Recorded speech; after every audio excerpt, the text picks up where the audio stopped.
Hey friends, David Walls here, Executive Director of the Family Foundation, coming to you today from your Kentucky Capitol. It's been a while since we've done a video update since the legislative session ended earlier this year, but I'm excited to have, if folks are following our emails and announcements, you know we've recently brought on 2 new team members that we're just continue to be so thankful to the Lord for.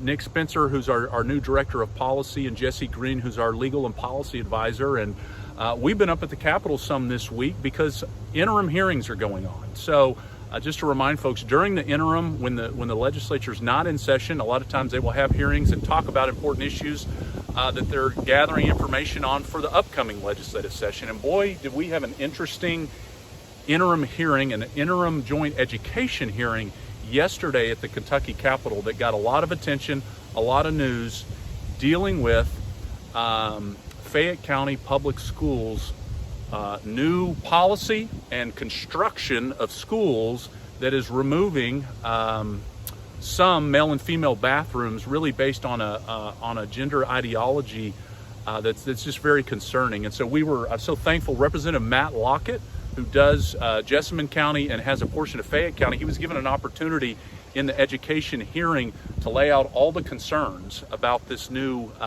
radical bathroom policy that we're seeing in Fayette County. Nick, you were in the hearing as we were. Talk to us a little bit about what was said and just some of the interesting takeaways from the hearing yesterday. Yeah, so yesterday in the hearing, Fayette County Public School Superintendent Demetrius Liggins was there to respond to Representative Lockett. Representative Lockett was bringing concerns that he had heard from some of his constituents about this new middle school that they're building in Fayette County, how they're removing biologically designated bathrooms for boys and girls. And one of the things that was discussed a lot yesterday at the hearing was some statistics from the Kentucky Department of Education on behavioral incidents that have happened in schools. One of the things that was shared with those statistics is that the third most likely place for a behavioral incident to occur in a public school is in a restroom.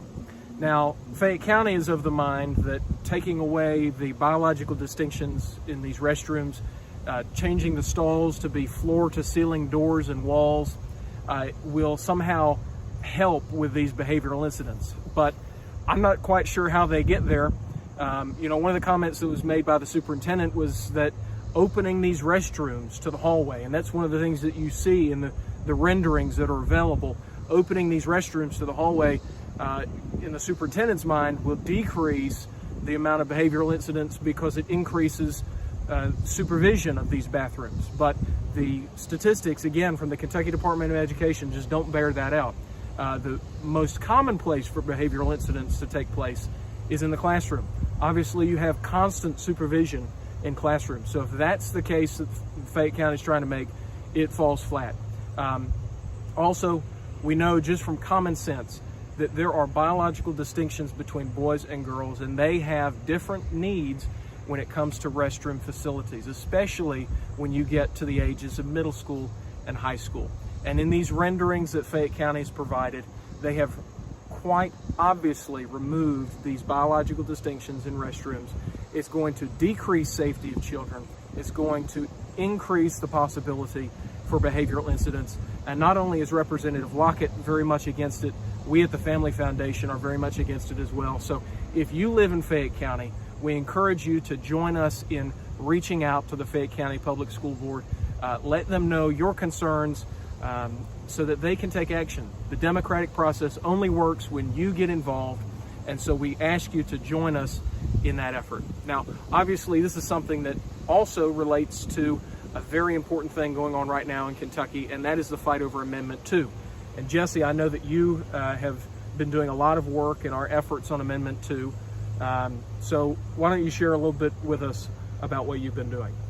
Yeah, so the most important thing as of late is I just released my first op-ed on Amendment 2, and it was to Kentucky Today. We're very thankful that they agreed to publish that, and a couple other newspapers are also publishing that here in the next couple days as well.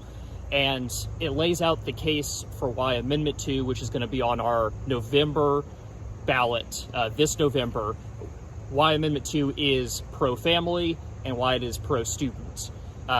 Right now, Kentucky does not have any school choice policies, and that's because the Kentucky Supreme Court has interpreted the Kentucky Constitution to prohibit any sort of school choice programs outside of your traditional public schools. And what Amendment 2 does is allow the General Assembly to explore these alternative education opportunities, such as school choice programs like charter schools and helping out private schools and that sort of thing. Why is this so important? Well, Kentucky is one of 2 states that doesn't have any sort of school choice program.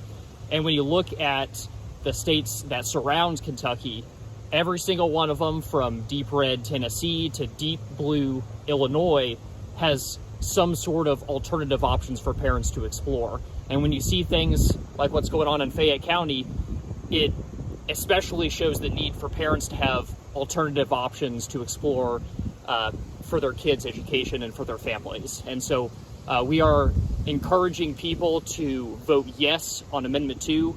Please look at our resources we have on our website. Tell your friends, your family, your churches about Amendment 2 and why it is so important that we pass this and give the General Assembly the ability to explore these alternative options. Yeah, absolutely. And I encourage folks to, as Jesse said, go to our website at kentuckyfamily.org. We have a great educational, fact-based piece available that folks can download and use and share on Amendment 2. We'll also be posting and linking to the Kentucky Today editorial that was mentioned. Such a vitally important issue as we head towards the November election. We've also been hosting a series of educational town halls where we've been spending a considerable amount of time speaking about Amendment 2, answering questions.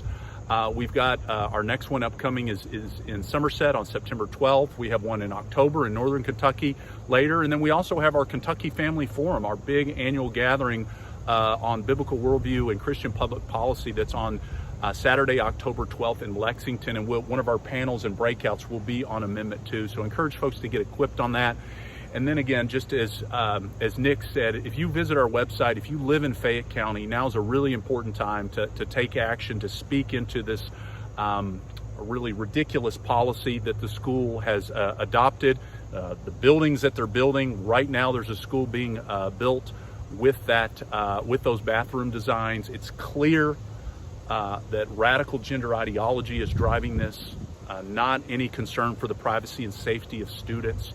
So a lot of important stuff going on. Encourage folks to get engaged with us at kentuckyfamily.org. And again, this is a wrap from your Kentucky capital. Stay tuned as we continue to stand up for Kentucky families and the biblical values that make them strong.